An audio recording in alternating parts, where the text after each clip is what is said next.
தேவா, உங்க பையனை கொண்டது நான் தான். என்ன வேணாலும் பண்ணுங்க, தயவு செஞ்சு வரதா விட்டுருங்க.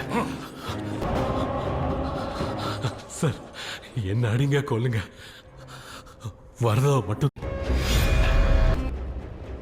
தேவா, உங்க பையனை கொண்டது நான் தான். என்ன வேணாலும் பண்ணுங்க, தயவு செஞ்சு வரதா விட்டுருங்க. சார், என்ன அடிங்க கொல்லுங்க, வரதாவை மட்டும் தொடாதீங்க.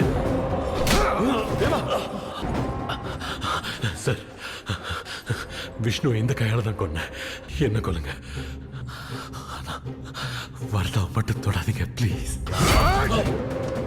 அண்ணா, அவன் எதுவும் செய்யல. என்னாலதான் எல்லாம் என்ன கொண்டு